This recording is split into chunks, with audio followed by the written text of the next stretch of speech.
All right, here we go.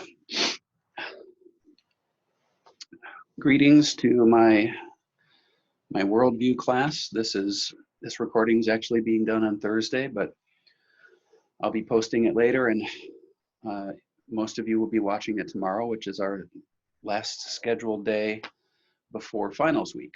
So that will be for our April 24th, Friday, April 24th discussion of, as you can see, Aldous Huxley's Brave New World.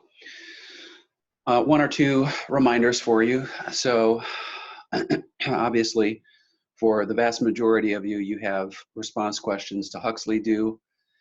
And just on the off chance that you see this before you've done them, I don't know that you will. I'll be posting this later today, which is Thursday, but a few students have mistakenly read Brave New World Revisited by Aldous Huxley, which is not the same novel. So you need to make sure you're reading the original. I hope you've done that. So I've had a couple of students that mistakenly chose the wrong piece. But anyway, so that's that. And make sure that you submit those by tomorrow, which is Friday. So by 5 p.m. would be my wish, if you can do that.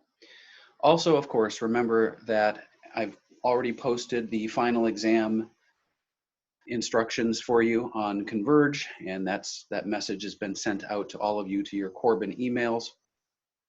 So be checking that. The final exam will be on Monday, the 27th. And as I already have mentioned, as I've already instructed, I'll be posting the exam on the Converge website under course resources. I'll be posting it as a Microsoft Word document and at about 10 o'clock on Monday morning, and I will leave it up for 12 hours. You are to access it during those 12 hours and take your exam. You should spend no more than 2 hours on the exam. So again, as I relayed to you, I gave you instructions about the honor system and what that means. And please create a Microsoft Word document to take the exam in, type out your responses, and then send me that document to my Corbin email as a Microsoft Word attachment. That's how you're going to do the exam. And make sure that that is done prior. Make sure that you've taken the exam and that you submit it to me prior to 10 p.m. on Monday evening, okay? And that'll be our semester. So that's where we're going. I want to dig in real quickly here and get through Aldous Huxley's Brave New World. I want to make sure that we highlight some important things because I expect to put some components of Huxley's novel on the final exam. I'm not sure exactly which way I'm going yet, but there is the possibility of a longer essay, perhaps some IDs. So this is definitely going to be a component of the exam in some form. So real quickly, this is, and make sure that you're taking some notes here. I want to make sure that you get this. This is a bit more of a formalized piece than I've been doing, which has been somewhat off-the-cuff commentaries on film and worldview. So I've got some notes here. I've got to make sure that I am presenting and getting to you because I want to make sure that you have them for the exam. So obviously, this is an satirical, anti-utopian novel. Sometimes that is typically referred to as a dystopian novel. First published all the way back in 1932, which is actually really interesting because of the prescient nature of this novel, the capacity that Huxley appears to have had to really, maybe not predict entirely, but to understand where some of the impulses during his own lifetime could possibly go. Even though this is a sci-fi piece, there is obviously an intended message that is being sent. The title of the novel, by the way, Brave New World, is actually Shakespearean in nature. It's taken from Shakespeare's play, The Tempest. And there's a famous sequence in it where Miranda, one of the characters in that particular play, gives a speech where she references the Brave New World O thou brave new world, which has such people in it, I believe is the line.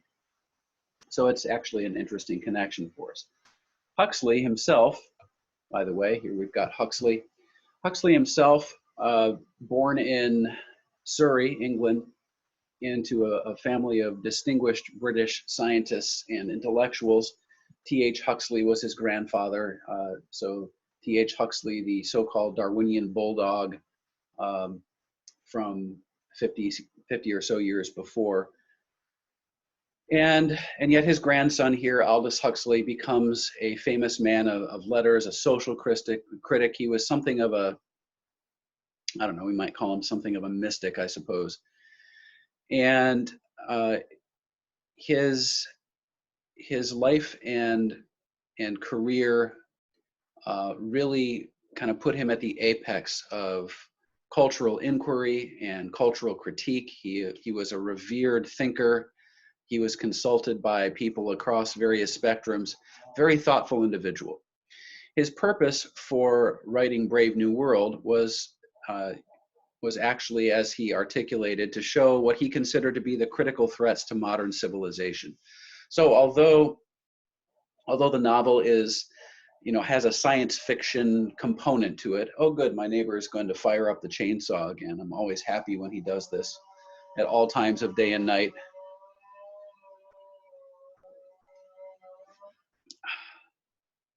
Sorry, guys, I'm going to have to close the window. I'll be right back.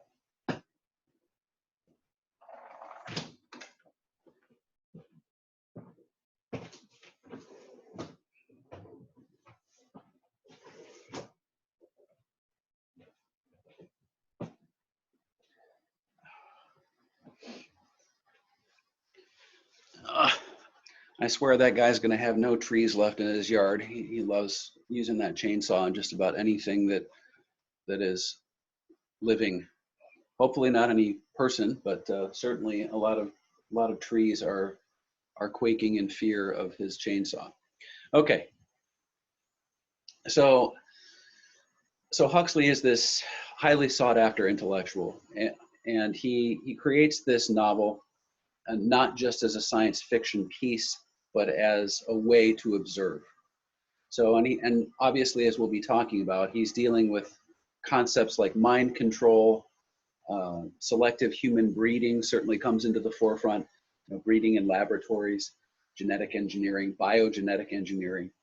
And yet I think just from a broad perspective, I would say this, that Huxley's critique is definitely bringing this observation of the limits and dangers of what was known then and what still is known as quote unquote scientific progress, questioning whether scientific progress, what that means, and even if we can define it, is it some sort of an automatic good for human beings as we're meant to exist? And it's a question that's really important, and it's framed very well. Okay, so the time and setting of the novel, I'm not going to deal with the quotable Huxley today, that would take a little too long. So the time and setting of the novel, we find out, is in the year 632 after Ford, which if we translate that, connected to Henry Ford.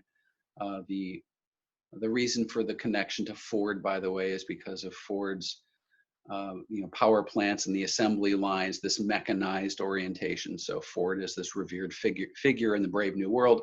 So 632 years after Ford puts this novel at approximately 2495 AD, if we were connecting it to our modern time, because Ford was born in 1863.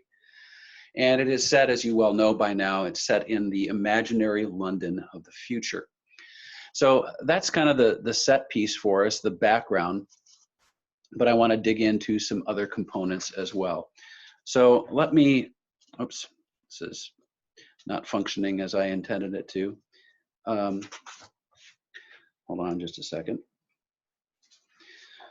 So I do want to talk a little bit about some key characters, and we'll work our way through them. But let's first talk for just a moment about the fact that there's this caste system that's in play. And this is important for us to understand because of this whole connection to human beings who are not born, they are created. They have this decanting process. There's this bioengineering element, and every single human being in Huxley's Brave New World is actually uh, genetically engineered for a specific purpose. Thus, you have the different caste, right? You have the different castes in the world. The alphas, of which there are actually comparatively few. The betas are a few more of them, but they're not a huge selection of them. And then on down, delta, epsilon, gamma, et cetera, et cetera. Okay. So the caste members are all genetically, or meet the caste. That's the reason I say that, the little slide there. The different castes have been created for specific function. The Brave New World needs workers. It needs human beings to, to exist in their various pre-programmed ways. Otherwise, the world will not function as it is intended to function. And it's in this, once we find out about these basic orientations, we learn about some important characters. So I want to mention a few. I cannot cover every single character that's brought to the forefront. I really have to focus in on maybe 5 or 6 or so, and that'll have to be good enough. But I think these are the ones that have the most impact on the story from beginning to end. So, and one of them actually is Thomas, the director of hatcheries and conditioning, and yet he sort of comes in and out, right? So, and yet we find that he's profoundly important to the resolution of the narrative. So he's sort of a pompous administrator, right? We're introduced to him as he gives tours at the beginning of the novel that really introduce the reader to the brave new world of the future. Apparently, there we go. There, I don't want just my head in the screen. So what we find out through the course of the story is that Thomas, earlier in his life, took Linda, the Savage's mother, on a trip to the Savage reservation. And it's during that trip that Linda becomes injured and lost, and she's ultimately left behind. Thomas, we find at the end of the story, as more comes out about his relationship to Linda and his connection to John the Savage, he ultimately is forced to resign in humiliation after it's discovered that, of course, he is the Savage's father.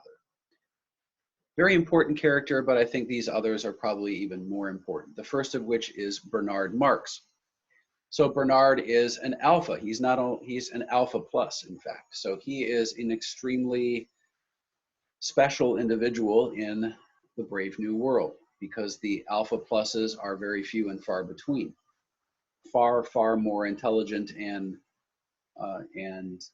capable and given access to more privilege and power than most of the other beings that have been genetically engineered. He's a specialist in what we are told is hypnopedia, which we'll come back to a little bit.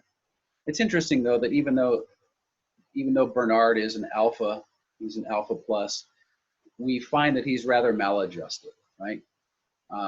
He's often feeling pretty miserable. He's lonely. He pines for Lenina throughout the course of the story, especially the early course of the story. And one of the reasons he's so maladjusted is because he obviously feels very deeply, and perhaps because he is an alpha plus, he sees through the veil a little bit about the world that he's living in. And whereas so many others around him, the deltas, the epsilons, the gammas, whereas so many others in the Brave New World surrounding him are existing in this mindlessly happy state, Bernard can't seem to get there. And he's somehow, we are meant to understand that he is sort of traumatized by that. And yet, he's really kind of the central figure in some respects. I think he's really central for the first half of the novel, and then he sort of recedes into the background as John the Savage becomes more and more important with the narrative. And it's interesting that John the Savage and Bernard, that there is clearly this attachment through the sense that Bernard wants the attention, he craves the attention that he receives from those around him as the Savage's friend. So Bernard is important. He's one of the key characters, but I want to zoom on here to a couple others. Lenina also is very important for us. Lenina is the main female character. She's not the only one, but she's the main female character. And I'll be careful how I put this, but I think it needs to be said because of the way this story is constructed. Lenina is a very typical person, and more specifically, she's a very typical woman of the Brave New World.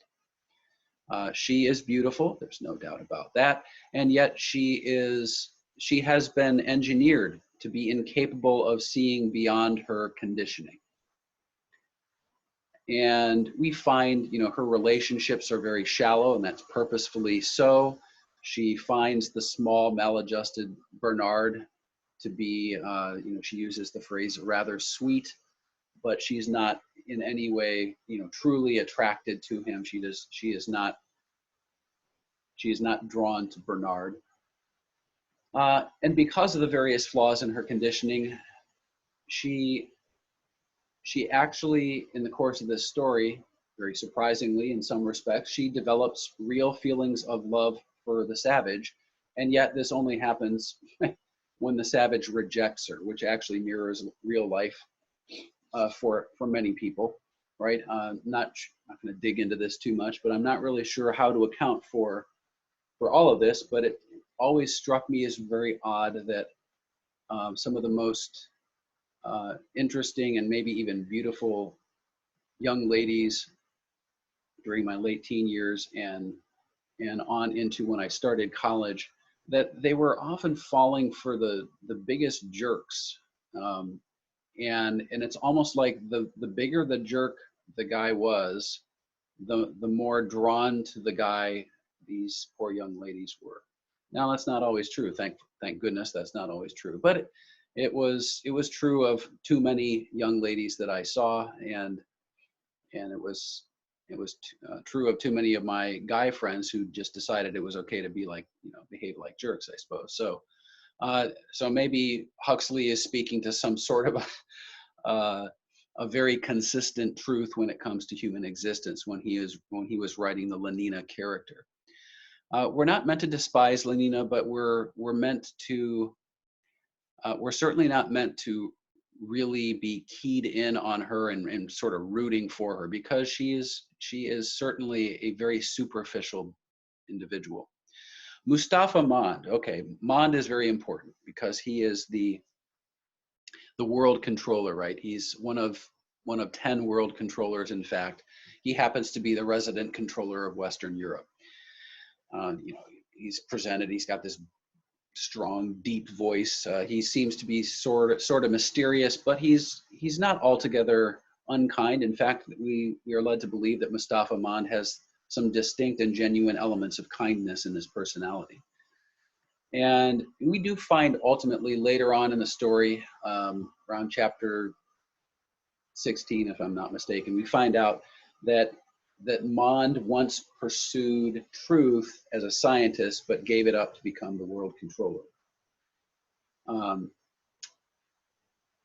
So Mond is important, but I'm gonna focus on a couple more that I think bear mentioning and in a little bit more detail. So John the Savage, right? So John the Savage and Linda, both very important.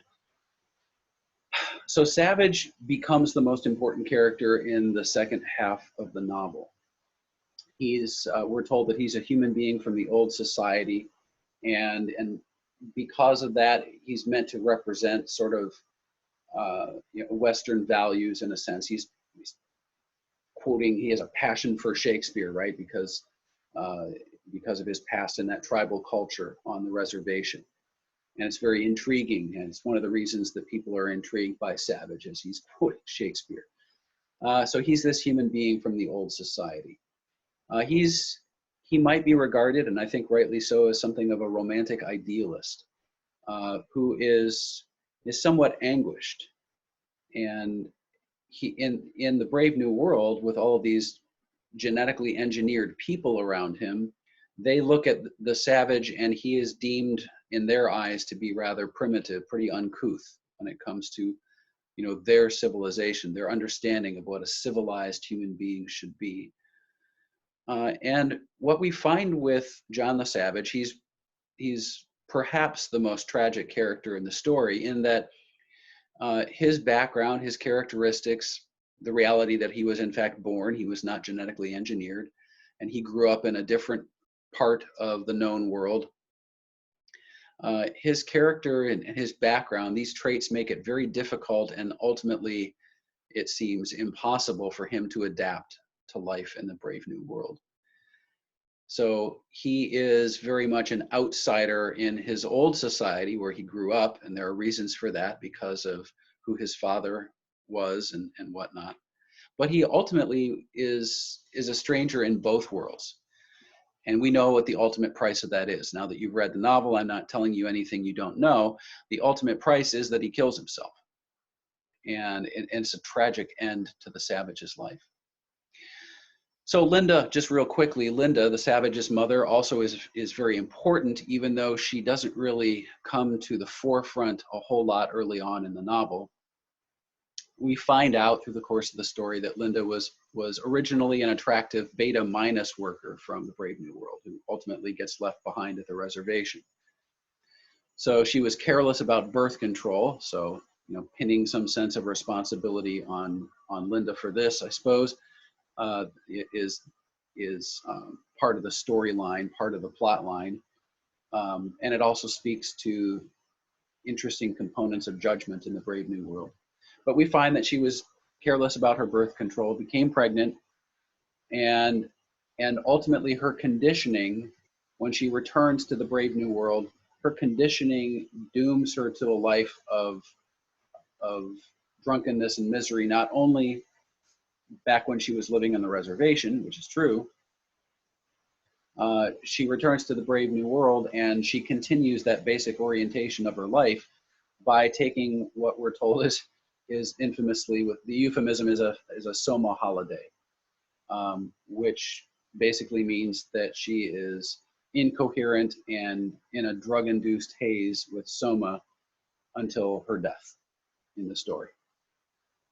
So these are the characters, and there are more, right? Obviously, there are more characters in the story. These are the critical ones that help us connect to the various corners of the Brave New World. So those are the ones we need to really hone in on.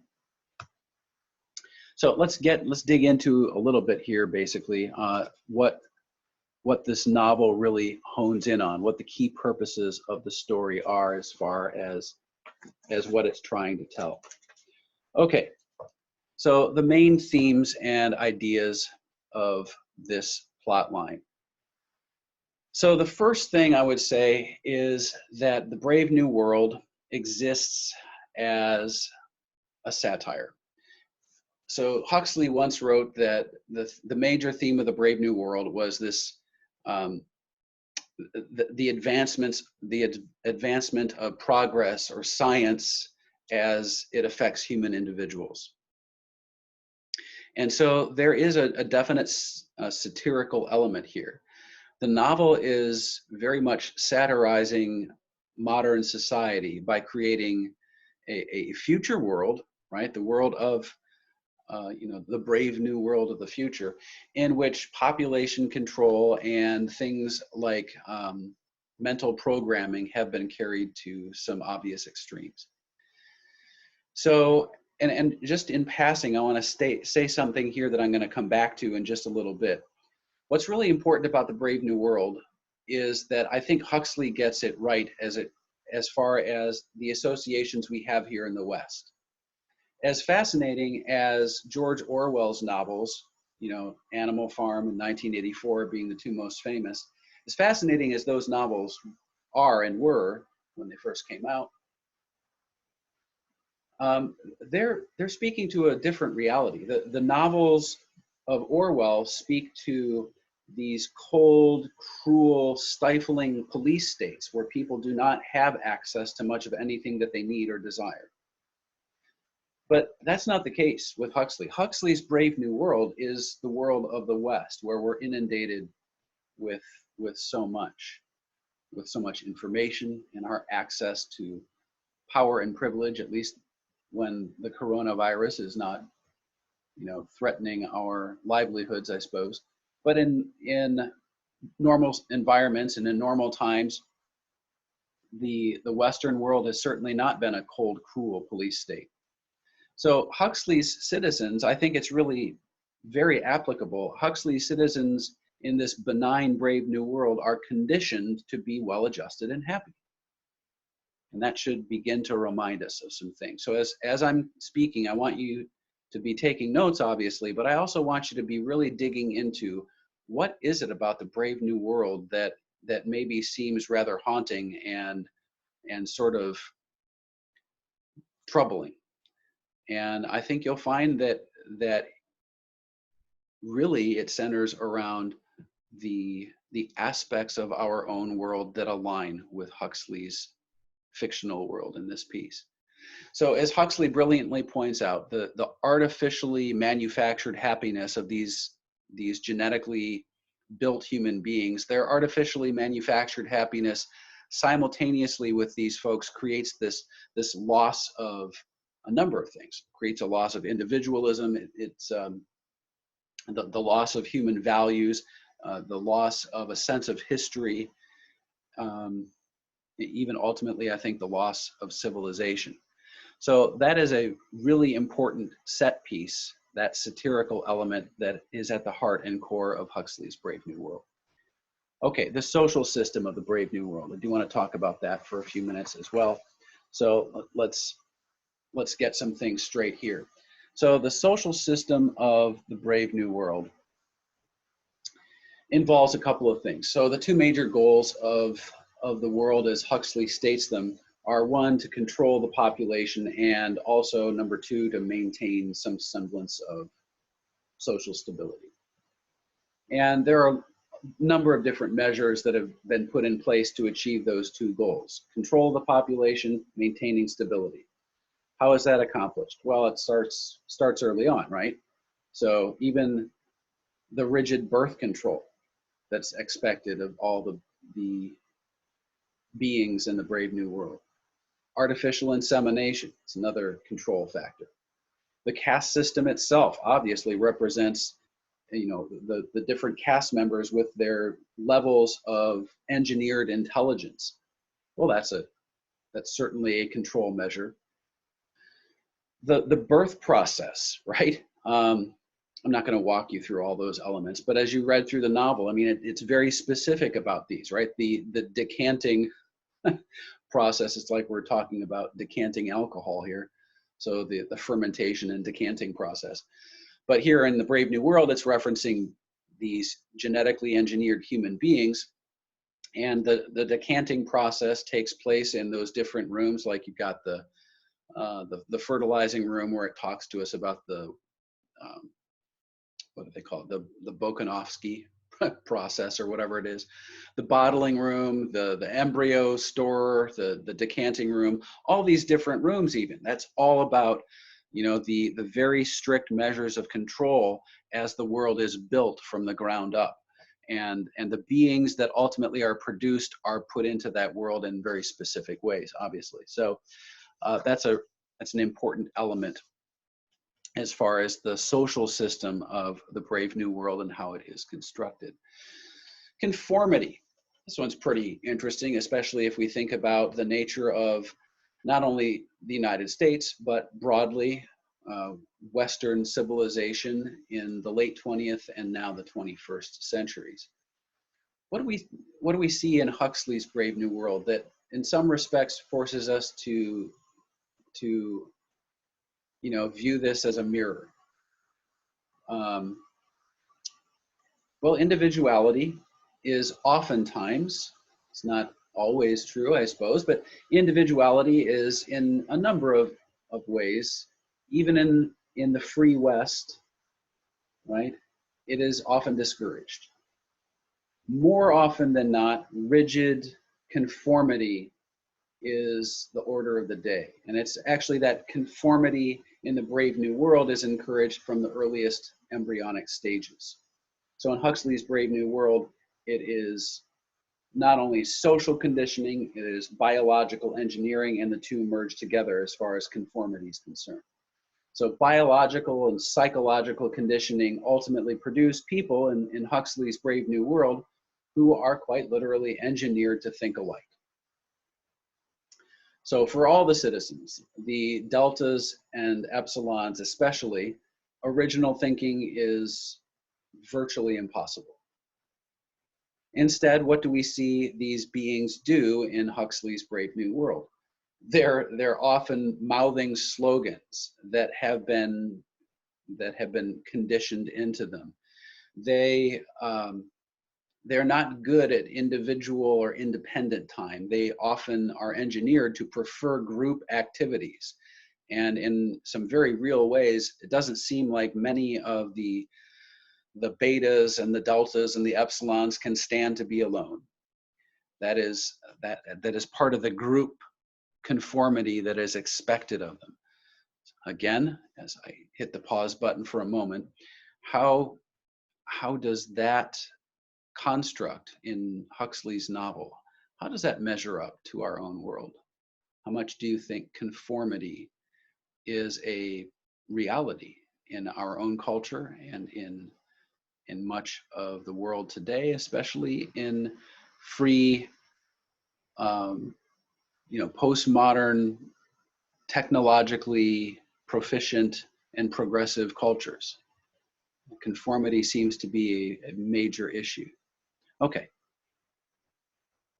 Escapism and the pursuit of pleasure. This is a really critical one, and I probably don't have to say much of anything for you to get the connection.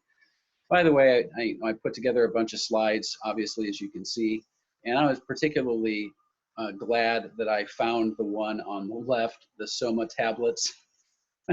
So somebody put this together, and used by, whatever the date is, 16 or 14 November 634, developed by the World State. But if you look up above, next to the 500 milligrams to the right, where it says each tablet contains, so just above that it says keep out of reach of epsilons. Thought it was a very, I don't know, I'm searching for humor every time I can find it when it comes to stuff like this. So maybe I've been cooped up in my house too long, but it gave me a chuckle, so I'm sharing it with you. So Soma tablets, we'll talk about those in just a second. Escapism. Escapism is critical in the Brave New World, and the pursuit of pleasure goes along with it.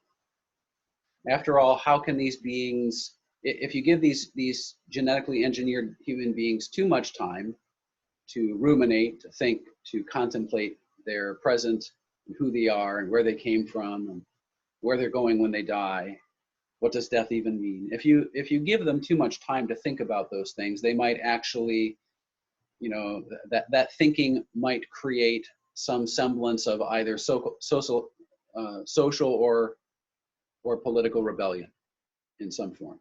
So the goal is then to keep them busy, and when they're not actually working on their jobs, to keep them occupied with pleasure. And pleasure takes a number of different forms in the Brave New World. So when people are not at work, they are in fact pursuing pleasure in Huxley's novel. So what does that mean? Well, they're doing outrageous stuff. So they're flying to Amsterdam to the what does Huxley call it? The demi finals of the women's heavyweight wrestling championship.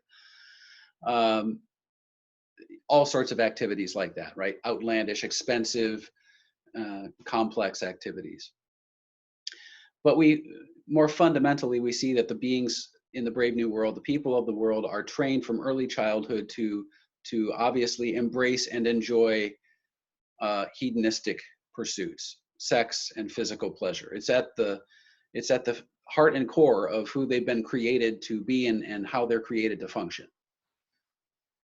How do we see this? Well, they've got these strange vibro vacuum massage machines that make their flesh firmer, and these synthetic music machines that warble dreamy music saxophones wail romantic ballads as men and women dance in their pleasure time in the Brave New World.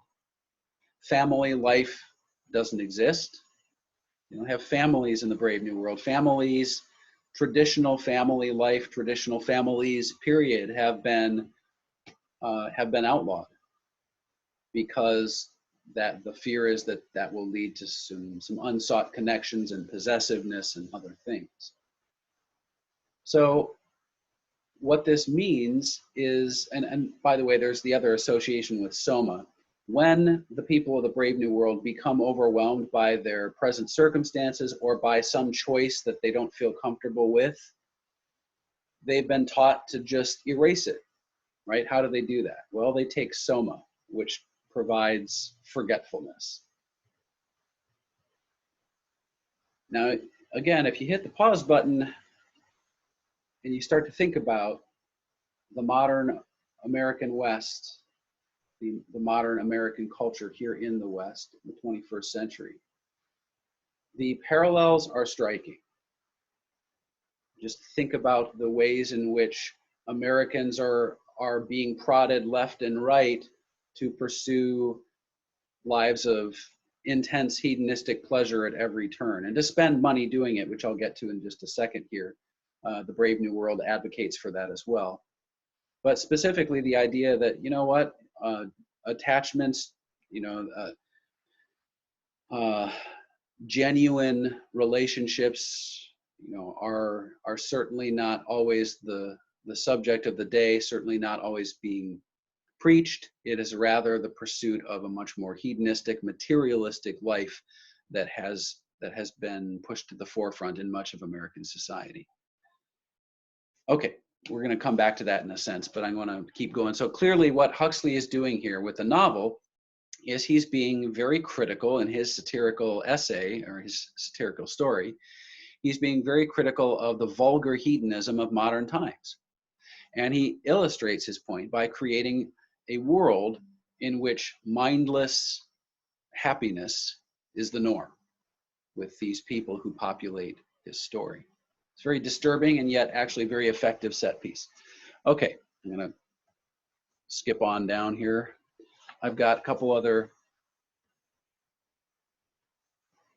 One second. So, Cult of Youth. Couple of things about it. Let me go back to the Cult of Youth. Life in the Brave New World is relentlessly youthful, and the pursuit of youth is actually a form of escapism. So in the Brave New World, it's the youthful generations who are prioritized, especially the onrushing consumers who have been grown to not only partake in their sexually hedonistic lifestyles, but to consume on a rapid pace. So the pursuit of youth is a form of escapism. Science has eliminated the physical signs of old age, and as a result, when we see her come into the Brave New World story, somebody like Linda, who's old, she is actually a shocking sight when she returns to the Brave New World. People are trained in the Brave New World to live in the present. They're trained to seek comfort. They're trained, as we know, to engage in promiscuous sex, not in romantic, genuine relationships that are meant. Sex is obviously in the Brave New World. It is totally misdefined, and so you're not dealing with human beings who are, sharing a sexual relationship in the proper form of a marital bond. It is promiscuous in nature. It is hedonistic. It is just about the momentary physical element, not about genuine closeness, not about a genuine relationship. We see this in other ways too. Death in the Brave New World. Sorry, I've got something in my eye here. Death in the Brave New World is also a very disturbing thing because it takes place in special hospitals for the dying, and everyone is conditioned to accept it. Death in the Brave New World, in a very real sense, is viewed as some sort of an embarrassment, a surrendering of youth. Again, just as I think about youthfulness in American society and the social system that we're living in here, I think the connections are really important, because just think about the propensity that we have in our own society. Where do we send our elderly? It's not universally true, but a huge percentage of our elderly populations are shipped off to nursing homes where essentially those those under the age of 60 can go and live their lives and not have to do a whole lot of interacting with the oldest members of our society. And nursing homes are populated with a lot of old people who live out the last decade or so, or maybe less, the last decade of their lives, basically alone. I mean, many of them aren't even visited by their own family members and friends. And this is one of the sad realities. So the connection between Huxley's world and our own is certainly there in that case as well. Let's see, consumerism is something I did want to talk about, so I want to make sure I don't rush by it too quickly. Consumerism in the Brave New World. In addition to conformity, we have this consumer culture of the Brave New World, and comes back to what's expected. Everyone in the Brave New World is conditioned to spend money, right? And to consume products so that the industries will prosper. I don't have to tell you the obvious connection to the materialism that is so prominent in our own culture, but in much of the world culture of today, even in freer societies. The consumption in Huxley's world distracts people. It keeps their minds off their problems, and it at least ostensibly diverts them from social unrest. That's the idea, perhaps.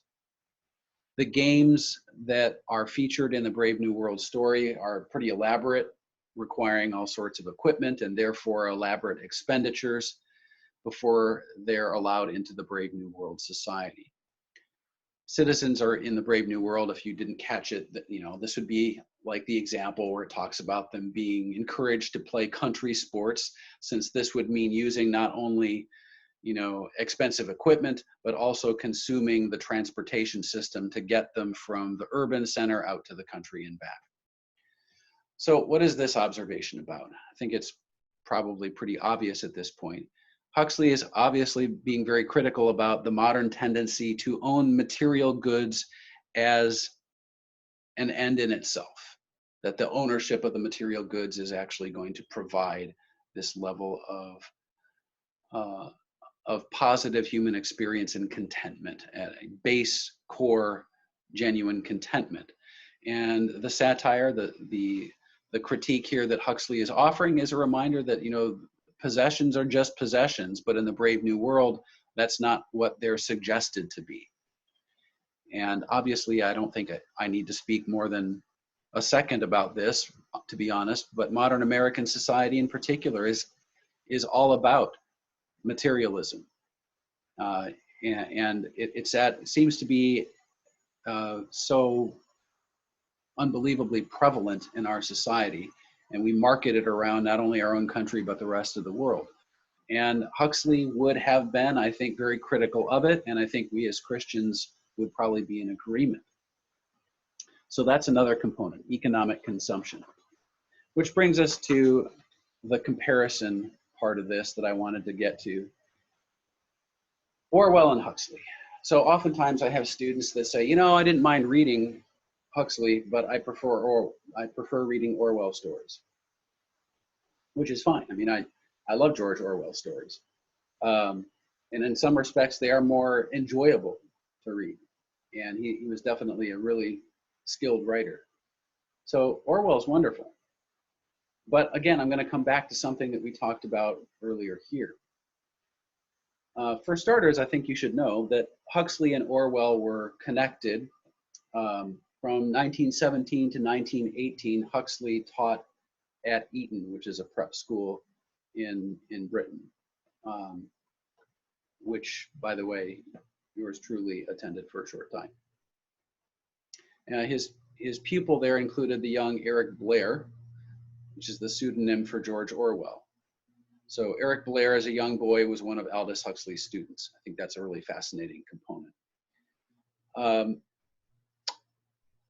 But here's the major connection I want you to make between Orwell's versus Huxley's, anti-utopian emphases in their books.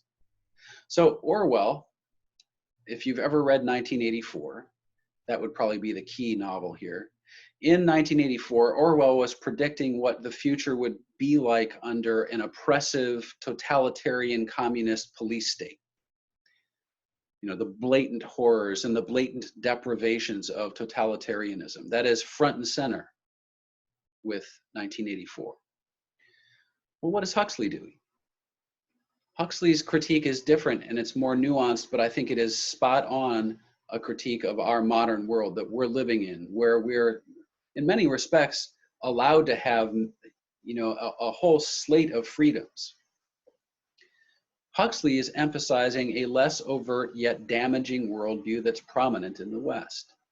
So whereas Orwell's novels oversee or foresaw a communist government that would do things like ban books so that the populations couldn't access them and couldn't read them and couldn't have access to knowledge that they really needed to have, well, that's what Orwell foresees, but Huxley foresaw a Western society like our own that would not need to ban books because people would no longer want to read serious books anyway, because they'd be so engrossed with their entertainment and so engrossed with the superficialities of their lives.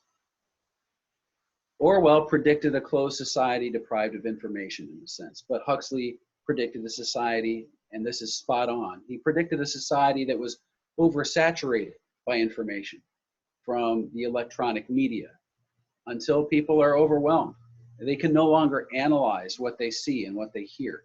This is our world. This is where we are. Orwell may have feared a communist system that concealed the truth, but Huxley, by comparison, feared a system where people simply stood by, and maybe a better way to put it is he believed in a world, or he constructs this world where people simply stopped caring about the truth, instead caring only about what makes them feel good in the moment. That's a profound observation. And it's why, by the way, it's why even as I think about dystopian novels as much as I love Orwell's books, it is why Huxley has consistently been featured in courses like this one, where I really want students to tackle these scenarios. So let me close with this. What are some responses for us as Christians? For me, as I think about Huxley's book, what it does that is very effective is that it opens a window on our own society, where the Christian message, for the most part, has, to this stage in our existence, the Christian message in the United States anyway, has not thus far been too forcibly suppressed by a brutal police state or anything like that. But instead, the Christian worldview is swamped by rampant triviality in our own culture. So how can we respond? I don't know. I'm not one to say that it's wrong to engage in entertainment and fun, especially if it's, if it's in moderation, probably is the way I would put it. So take my comments for what they're intended to be. I think maybe we could spend maybe a little less time on television, maybe a little less time on the internet, maybe a little less time on our phones, on Facebook and Twitter or what have you. I think we could do a better job of overcoming the trivial and the superficial in our lives by demanding something a little bit more profound and something a little bit more virtuous and edifying. I love what the Apostle Paul says in Philippians chapter 4, verse 8, in which he says that we should seek out whatever is noble, whatever is right, whatever is pure, whatever is admirable, right? And then what he says is we should be thinking on those things. So that's where our minds should really spend most of their time. So Paul, in that passage, he's instructing instructing us to have the discipline, which is hard. Coming up with the, being able to discipline ourselves into, becoming conformed to that position and that orientation is not an easy thing. But he's suggesting that we really do need to work at it and have that discipline to reflect on excellence in all its forms. Whether it's the music that we listen to, the books or the magazines that we read, the movies that we watch, the television shows that we watch. We need to train ourselves to love the higher things, those which challenge our minds and ultimately deepen our character. And that's a worthy goal, I think. And Aldous Huxley deserves some credit for writing a novel that forces the reader to come face to face with some of the less positive parts of our culture. And in fact, some of the overwhelmingly negative aspects of our modern culture that we need to be able to recognize and contend with.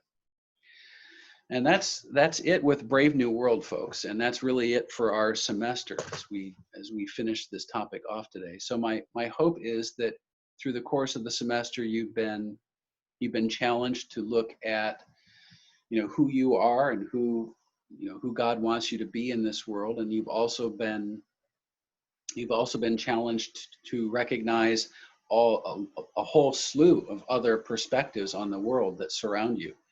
And that now you have the capacity to see where those messages are showered upon all of us in a number of different ways. If we had been able to complete the semester together, there would have been some other elements I was going to bring in, but we did what we could do. I've tried to bring this to bear as best as possible.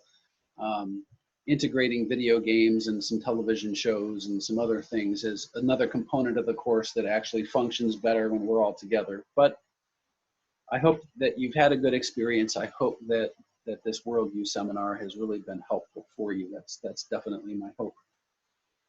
Okay, guys, I will look for your Huxley response questions when you submit them for Friday the 24th, which is technically tomorrow. You'll probably be watching this as you're submitting, or shortly before or after you submit those, which is fine. Remember, of course, that we have the final exam on Monday. Look for that to be posted for you to access by 10 o'clock on Monday morning. It will remain up for 12 hours. So you should have time to take that. Please, my expectation for you is that you can do this ethically. No notes, no internet, no asking questions from somebody else. Test yourselves and try to see how you do. That is really the goal here. I want you to see how well you're able to articulate these things. Utilize the study guide all you want and prep for it really, really well. But I want you to do this and use your minds and really hone in. That's the goal. And so take that, a maximum of 2 hours, type it out on a Microsoft Word document, and then attach that document as an email to me. You could also send it as a PDF, and that's fine. But do not take pictures of the exam and send those to me. You need to send me either a Microsoft Word document in the email attachment or a PDF. Those are the two things that I want you to do. All right, guys and gals, best of luck. Blessings on you. I hope you have a good remainder of your semester and you do well during your finals week. Take care of yourselves.